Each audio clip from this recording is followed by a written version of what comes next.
여러분 반갑습니다. 회계를 좋아하는 김준우입니다. 이번 시간 저는 여러분들과 함께 소득세 실무에서 배당소득, 그 배당소득과 뗄래야 뗄 수 없는 그로스업에 대한 이야기를 한번 해보고자 합니다.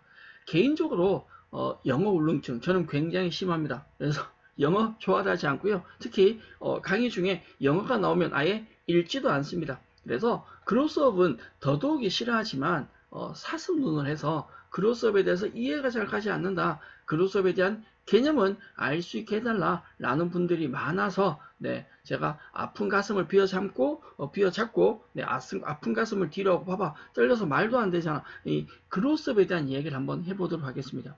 만약 이 영상을 보고 있는 여러분들이 나는 그로스업에 대해서 명확하게 알고 싶다. 정확한 계산 과정까지 그로스업에 나는 모르는 게 없다 라는 걸 목표로 하고 계시다면 영상을 닫고 나가십시오. 이번 영상에서는 그로스업에 대한 기본적인 개념 정도만, 기본적인 개념을 이해하는 기본 단계까지만 확실하게 설명을 하고자 합니다. 저는 굉장히 깊이 있는 어려운 강의는 잘 모릅니다. 쉬운 거, 얕은 강의만 함께 해보도록 하겠습니다.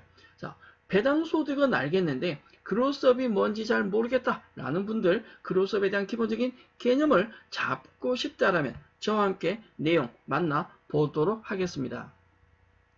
배당소득의 그로스업에 대한 이해를 위해서는 소득과 소득 금액에 대한 개념부터 먼저 잡으셔야 되고요. 소득과 소득 개념에 대한 이야기를 하기 앞서서 소득세의 기본적인 항목이죠. 불리과세와 불유과세부터 한번 살펴보도록 하겠습니다. 소득세는 저희가 열거주의라고 이야기를 하고요. 이자, 배당, 사업, 근로, 연금, 기타 소득, 그리고 퇴직, 양도소득까지 전체를 열거한 상태에서 소득세는 따로 과세되죠. 근데 물론 그 중에 일부는 합산과세를 하기도 합니다. 2배사, 근년기, 퇴양이라는 표현을 쓰기도 하던데 어쨌거나 이자, 배당, 사업, 근로, 연금, 기타 소득까지는 1차적으로 종합과세 대상이라고 합니다. 이 종합과세 대상에는 분리과세를 하는 소득이 있고 하지 않는 소득이 있죠. 종합소득 합산 전 분리과세, 즉 원천징수를 하는 대상소득이 이자, 배당, 근로, 연금, 기타 소득이고요. 이 사업소득에 대해서는 원칙적으로는 원천징수를 하지 않지만 인적 용역 제공에 대해서는 원천징수를 하게 됩니다. 사업소득 3.3% 기억을 하셔야죠. 또한 퇴직과 양도소득은 달리 가는데 이자에서 기타 소득까지는 저희가 합산을 해서 이걸 종합소득으로 보고 종합소득 과세표준을 계산하죠. 퇴직과 양도는 별도로 앞쪽에 있는 소득과 합산하지 않고 각각 따로 갑니다. 이걸 우리는 종합소득에 대해서는 종합소득세율을 적용을 하고 퇴직과 양도소득에 대해서는 각각의 세율을 적용하는데 원천징수 대상 소득을 분리과세 혹은 종합과세 대상으로 분류를 한다면 뒤에 나오는 퇴직과 양도소득은 불리과세가 아니라 불유과세다라고 이야기를 하죠. 문제는 이 종합과세 대상 안에 어떤 것들이 분리과세 되는지, 분리과세 대상 소득인지는 여러분들이 명확히 아셔야 되시고요. 불유과세에 뭐뭐 있는지는 기본적으로 내용 정리를 하고 그로스업을 만나셨으면 좋겠습니다. 이런 내용도 정리 안 되는데 나는 그로스업만 알겠다. 그거 아니려옵니다. 분리과세, 불유과세 기본 내용 설명을 드렸다라고 한다면 다음 내용 보실 건 기본적인 소득과 소득 금액의 실질적인 차이점인데 이자, 배당, 사업, 근로, 연금, 기타 각각의 소득에 대해서 물론 각 소득들은 비과세되는 소득, 즉 과세되지 않는 소득이 있습니다. 여러분들이 소득세 공부를 한다면 어떤 소득이 발생했을 때 이 소득을 어느 소득의 분류에 포함하느냐, 즉 이자로 볼 거냐, 사업으로 볼 거냐, 기타로 볼 거냐 이 항목은 중요하게 되고 그 각각의 항목에 대해서 비과세 유형이 어떤 것들이 있는지는 미리 학습을 해 두셔야 합니다. 오늘 우리가 살펴볼 건 이 소득과 소득 금액의 차이점부터 출발할 건데 어떤 소득이 있다. 그리고 어떤 소득에 대한 소득 금액이 있다. 이 말이 과연 같은 거냐? 아닙니다. 다릅니다. 소득은 우리가 벌어들인 소득이 소득이고 벌어들인 돈이 소득 금액은요. 과세 대상이다라고도 이야기를 할 수 있습니다. 그래서 각각의 소득들이 존재할 때 바로 이 부분입니다. 필요경비. 어떤 소득들은 필요경비를 인정을 하고요. 어떤 소득들은 필요경비를 인정하지 않습니다. 그래서 각 소득에서 필요경비를 차감하고 나면 나오는 것들을 우리는 소득금액이다라고 이야기를 하죠. 물론 이자소득은 필요경비가 비해당 없습니다. 배당소득도 필요경비 없고요. 사업소득은 필요경비 인정해 줍니다. 기타소득도 필요경비 인정을 해주죠. 근로소득은 근로소득공제로 필요경비 인정을 하고 연금소득도 연금소득공제로 필요경비를 인정을 합니다.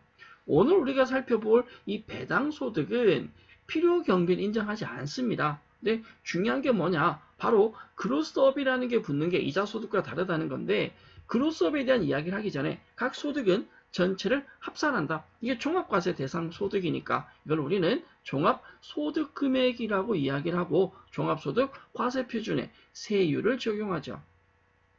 이 종합소득금액이 실제로 중요한 이유는 우리 소득세에서 인적공제, 부양가족 인적공제 받을 때 소득 제한 때문에 굉장히 중요하게 됩니다. 부양가족이 소득금액 100만원 이하인 경우는 공제 가능하지만 100만원 초과는 공제되지 않는다라는 걸 소득세에서 살펴보셨죠. 실질적으로는 부양가족 인적공제 받는 조건이 앞에 보죠. 이상한 소리 들으셨어요? 폭탄 소리인데 소득을 보는 것이 아니라 소득 금액을 기준으로 소득 100만원이 아니라 소득 금액 100만원이기 때문에 일반적으로 소득으로 나온 금액이 있다면 부양가족 공제 받을 때 이걸 소득 금액으로 변신을 시킬 수 있으셔야 된다라는 건 반드시 기억하셔야 되는 부분이죠. 자, 여기까지는 배당소득의 그로스업을 만나기 전에 이 정도는 알고 있어야 되지 않느냐라는 참고 설명으로 드렸다면 금융소득, 우리가 금융소득에 대한 종합과세 여부는 짚고 가셔야 됩니다. 금융소득이라고 하면 이자소득과 배당소득을 이야기하는 거죠. 금융소득이 2천만원 이하이다. 아니면 2천만원 초과이다. 좀 부럽네요. 금융소득 2천만원 초과. 많이 부러운데? 금융소득이 2천만원이 되지 않으면 분리과세 원천징수하고 14% 소득세죠. 지방소득세 합한 체감세율은 15.4%가 됩니다. 바로 원천징수라 부르는 분리과세를 하고 2천만원이 안 될 때 납세 의무가 종결됩니다. 더 이상 과세가 되지 않는다. 하지만 2천만원이 초과가 될 경우는 종합과세, 합산과세에서 다시 한 번 더 세율을 적용해서 계산하셔야 되죠. 이 단계에서 문제가 뭐가 문제냐면 자, 지금부터입니다. 배당소득은 소득금액 계산할 때 필요경비를 인정을 한다고요? 하지 않는다고요? 하지 않는다고요. 그렇죠? 대신에 이자소득과 달리 금융소득에 해당하는 배당소득은 이자소득과 달리 필요경비를 인정하지 않는 데서 끝나는 것이 아니고 그로스업이라는 걸 합니다. 업이라는 게 뭐예요? 올린다는 거죠. 뭔가를 또 올린다는 건데 뭘 올리냐? 배당소득의 그로스업은요. 우리가 배당을 받는다는 말은 법인세 계산할 때 일단 세율을 적용해서 세금을 내잖아요. 법인세가 과세됩니다. 법인세 계산된 과세된 소득, 과세가 되어 있는 이미 소득을 이미 한번 과세했습니다. 이걸 주주에게 다시 배당을 할 때 배당소득이 발생하고 그 배당소득에 대해서 또다시 과세를 합니다. 뭔가 좀 이상하지 않습니까? 자, 법인세를 적용한 당기순이익을 법인이 계산하고 이 이익의 일부분을 주주한테 배당을 한다는 거죠. 그럼 법인세 계산될 때 한 번 과세됩니다. 배당소득을 과세하면 배당소득으로 또 과세를 합니다. 무슨 문제가 생겨요? 이중과세라는 문제가 생깁니다. 이 이중과세라는 문제를 해결하기 위해서 법인세법에는 입금불산입이라는 제도를 두지만 소득세법에는 입금불산입이 아니라 바로 우리가 오늘 정리할 그로스업이라는 것이 존재한다는 거죠. 그래서 그로스업이 뭐냐? 출발점이라고 한다면 배당소득이 발생했을 때 배당소득에서 발생할 수 있는 무슨 문제를요? 이중과세의 문제를 해결하기 위해서 존재하는 것이 바로 그로스업이다라는 건데 법인이 매출액이 발생했어요. 수익이 생겼다라는 거죠. 수익에서 여차저차해서 법인세 차감전 순이익을 계산합니다. 뭐 경비를 차감하고 수익도 더하고 뭐 이렇게 저렇게 해서 요물딱조물딱 해서 법인세 차감전 순이익이 나왔어. 말 그대로 법인세를 차감하기 전 순이익이니까 여기서 법인세를 차감합니다. 법인세는 기본세율의 9%라고 가정을 일반적으로 합니다. 네, 가정하고 법인세를 차감했을 때 당기순이익이 나오죠. 그러면 여기서 계산된 이 당기순이익은 1차적으로 한번 뭐가 돼 있다? 과세가 돼 있다는 말 아니에요? 이 당기순이익을 기준으로 해서 주주에게 뭘 해? 배당을 해. 그럼 배당을 받는 사람은 배당 소득이 발생합니다. 당연히 과세가 되죠. 소득이 생기니까. 2천만 원 초과, 물론 2천만 원 이하일 때도 분리과세도 세금은 냅니다.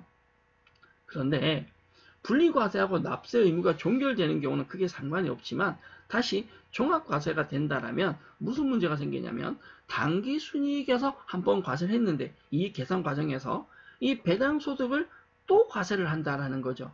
그럼 당연히 무슨 과세가? 이중과세라는 문제가 발생합니다. 그래서 이 이중과세를 해결하기 위해서 소득세법에 존재하는 것이 무엇이다?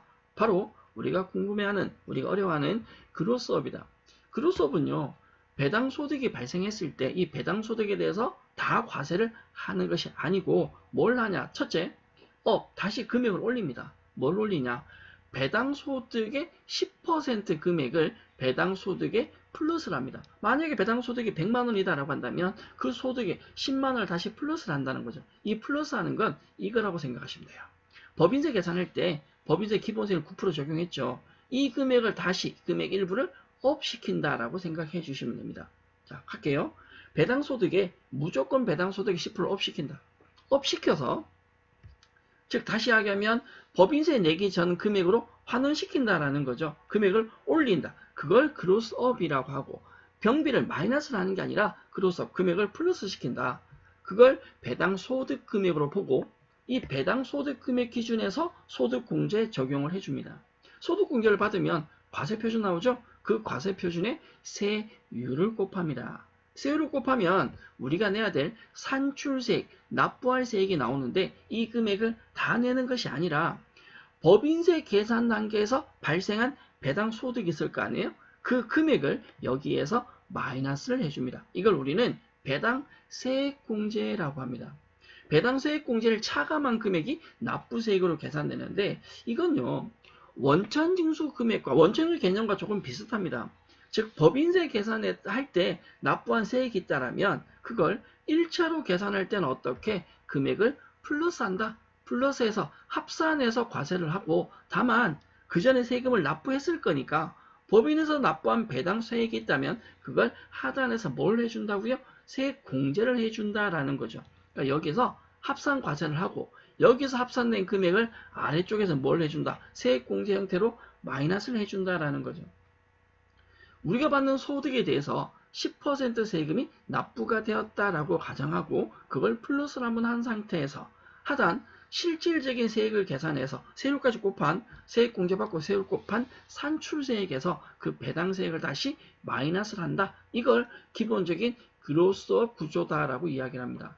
배당소득의 그로스업을 다시 한번 정리하자면 법인세 계산 단계에서 부담한 법인세가 있다. 그리고 이 법인세를 개인 주주 입장에서 배당금 받을 때, 배당금 수령할 때 미리 세금을 납부한 금액을 원천징수한, 미리 세금 납부한 기납부세액으로 봅니다. 그래서 이 기납부세액을 소득금액 총액에 뭘 한다? 가산하는 거죠. 소득금액을 계산할 때 배당소득에 플러스를 합니다. 플러스를 해놓고 다시 계산해서 그걸 세액공제로 뭘 해준다? 차감해준다. 가끔 이런 얘기 많이 듣거든요. 아니 업시키고 다시 빼주는데 이걸 왜 굳이 하느냐. 이중과세 때문이라니까. 동일 금액이 두 번 과세되니까 배당소득을 플러스해서 소득 납부한 걸 없는 것으로 보고 계산을 한다는 거죠. 그래서 실질적인 금액 계산했다. 그 전에 납부한 세액을 세액공제로 뭐 해준다? 마이너스 해주는 구조가 그로스업의 기본 내용이다라는 거죠. 이 그로스업은 특징이 있습니다. 첫째, 내국 법인에 해당할 때 우리가 배당받는 게 내국 법인에 해당할 때 그로스업이 발생합니다. 왜? 외국 법인은 그로스업이 대상이 아닙니다. 외국 법인은 뭘 하지 않느냐? 이런 말 좀 그런데 이런 것까지 안 하려고 했는데 외국 법인은 원천 징수를 하지 않습니다. 내국 법인에 대해서 원천 징수가 이루어지기 때문에 외국 법인은 그로스업 할 대상이 없습니다. 내국법인에 대한 배당 받은 것에 대해서고요. 또한 법인세가 과세되어야 된다. 마찬가지죠.